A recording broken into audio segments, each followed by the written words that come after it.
What's up, guys? My name's Francisco, and today we are doing something a little bit different.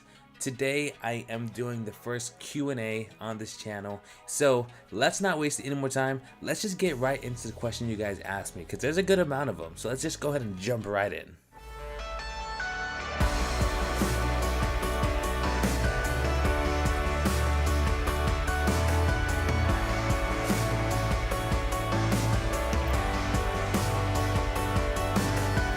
So starting it off with the first one, the first question is by Iconography on Instagram, and he asked me, how did I get into photography? Well, about a year ago-ish, I think, in May, I made the terrible decision of buying a Sony camera because I was able to get 40% off of it, and that camera I bought was a Sony a6000. The Sony a6000 overall is a great camera for its price. At that time, I got it for about $500 and some, which wasn't a bad deal for it because it came with the kit lens. And it's a great camera. It's an APS-C sensor, 24.2 megapixel, 139 autofocus points, 69, one of those two. I'm not exactly sure which one it was, but autofocus is pretty good. Shot 1080p up to 60 FPS, which was more than enough, really. There's only two drawbacks to that camera. One, its screen is that tilty, stupid, weird thingy Sony likes. They like that weird tilt thing where you can like angle it down and angle the screen up so you can like get a low angle shot, or if you're like in a crowd and you need to angle it down, it works that way. But if you're a vlogger, if you do vlog material, it's rendered useless. It's useless for people who do vlogging. You can always just turn around and hope that you're centered and hope that your exposure is correct because you don't have a screen that comes around. But there's really no definite way of telling, which is one of the reasons why I got rid of it. Now, reason number two on why the a6000 was a terrible first camera for me. It didn't have a dedicated microphone port. Where many cameras have a microphone port and also the cold shoe mount, the Sony a6000 does not have a microphone port. It has the hot shoe, but it does not have a microphone port. So if I wanted to use this Video Mic Pro Plus that you're hearing this off of, I couldn't use it because there's nowhere to connect it to. You can't get an adapter or anything for it. It's just no way to use it. Sony did make a hot shoe microphone for the Sony a6000, which I heard a lot of mixed reviews about, but it can't be too bad. I just never tried it because... So after I made that first terrible mistake of getting the Sony a6000, I started using it, going out with my friends, shot some cool photos. Actually, I have a couple. Give me a second. Okay, so these photos in here, they were all shot with, not all of them, a couple of them were shot with the 6000.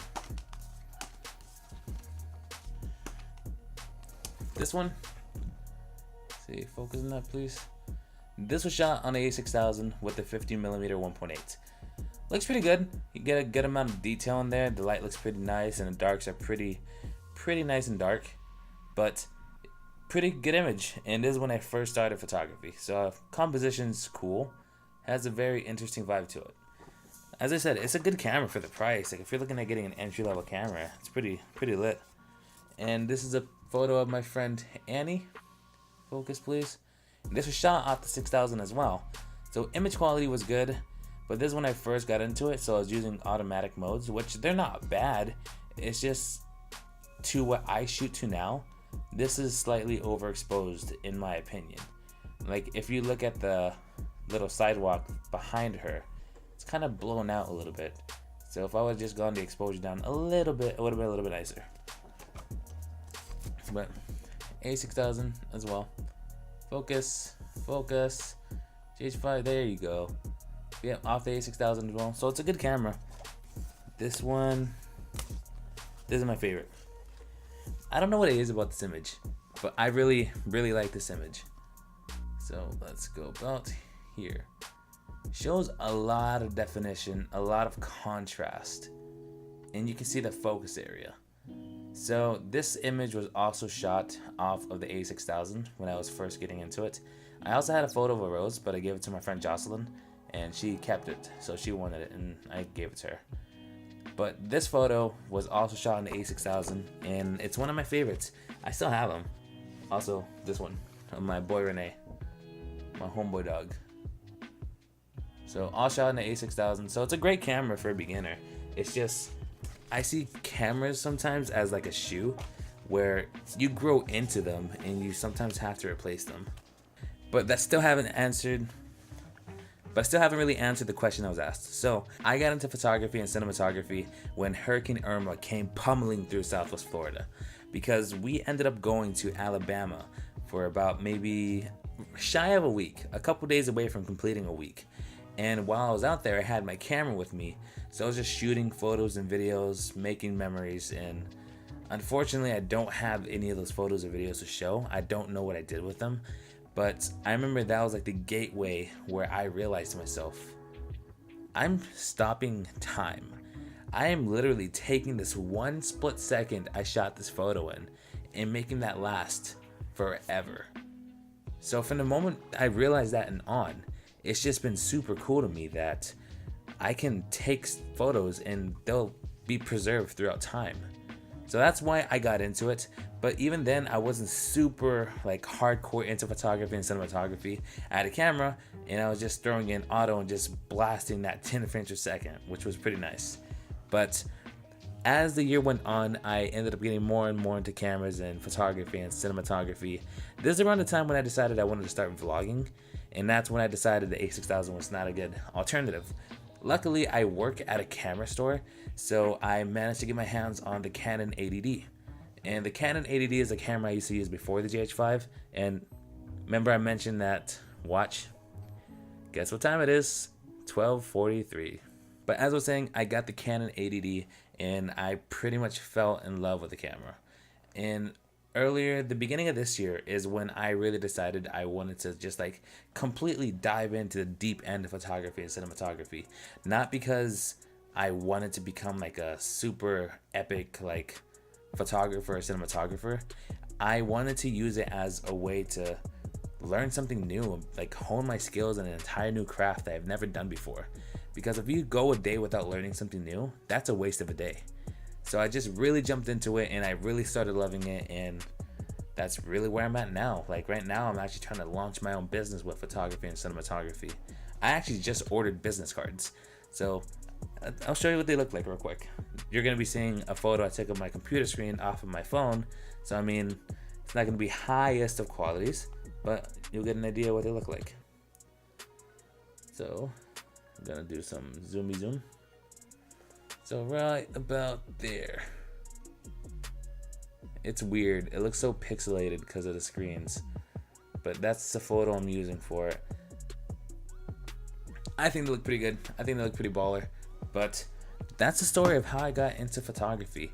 I'm actually going to make an entire video on that trip to Alabama that I took because of Hurricane Irma. Because it's about to be a year that happened. And honestly, it's a pretty interesting story, so I'm excited to tell it.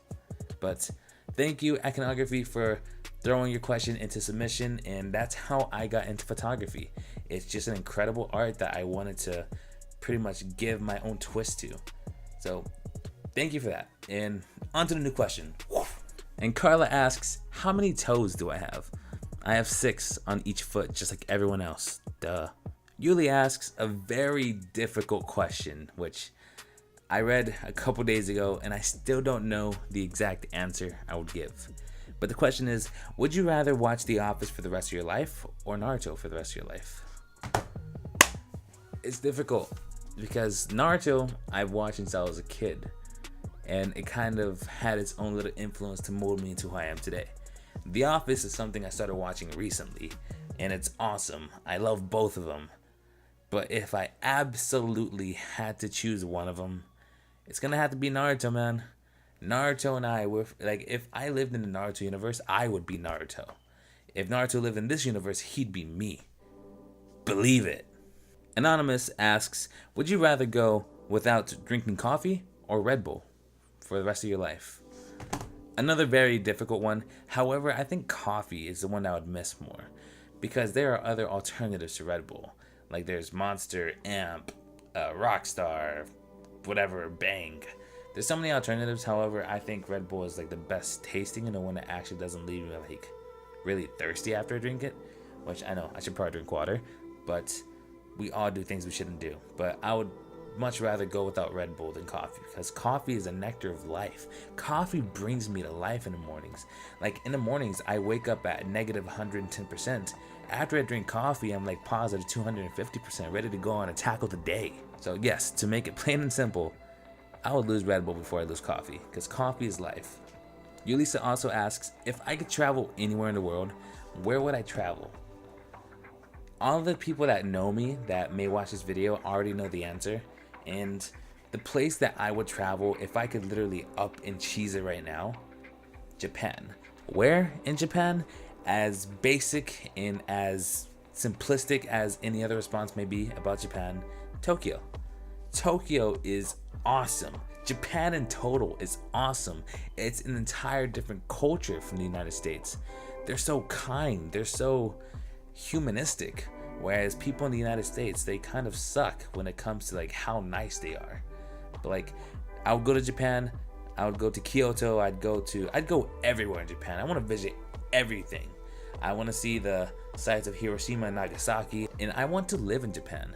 Like, I do want to take some time out of my life and live in Japan for at least a year, because I think that would just give me an entire different perspective like on the world, because their culture is just completely different from the United States, and it's just something I've always wanted to do from when I was a little kid. I've always had this fascination with Japan, ninjas, samurais, all that cool stuff. But I mean, Japan would be the place I would go if I could up and leave right now. That's where I would be exactly at this moment if I could just say bye. And Esme asks me, what's your favorite thing about photography? My favorite thing about photography, that's very difficult because there are so many things that I really love about photography. But I think the best thing about photography, in my opinion, is the fact that, for example, if I shoot a photo of you and you're currently 20 years old, 30 years from now when you're 50, you can look back at that very photo and see when you were 20. It's pretty much like just a secret passage to the past that, as long as it's in digital format, you'll never lose it. As soon as this photo I took of you gets uploaded online, like let's say to my Instagram, it will be there forever.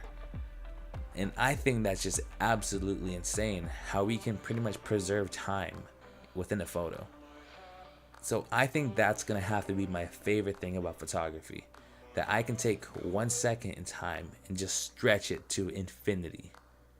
That's what I think is incredible about photography. To all my fellow photographers out there, I kind of want to know your answer on that, so leave it in a comment down below, because I'm curious to see what you guys have to say. Are you a glass half full or half empty type of guy?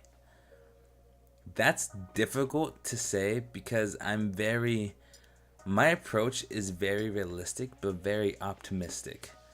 So my response would probably be, there's a cup of water. So regardless if it's half full or half empty, you have water. Take that water, this is soda, but I know, take that water and drink it. Enjoy it while it's there, because you may lose it. So take what you have and make something out of it. So forget about optimism and pessimism for a second and just realize what you do have, because what you do have, you can use. What is inside of this, actually, that's actually perfect. This container has half of the quantity that's supposed to be in it. So instead of having 12 ounces, it has 6 ounces in it right now, or roughly 6 ounces. All I can say is take what you have and make the best out of it. Antonia asks me, what is your favorite quote? And I have a lot of different responses to that. There are 2 different quotes I'm going to be talking about, but my main favorite one that really defines me as a person, I have to pull it up because I don't know the exact wordings to it. So to give a little bit of backstory to my favorite quote, it was introduced to me by Casey Neistat a couple months back, almost a year ago actually.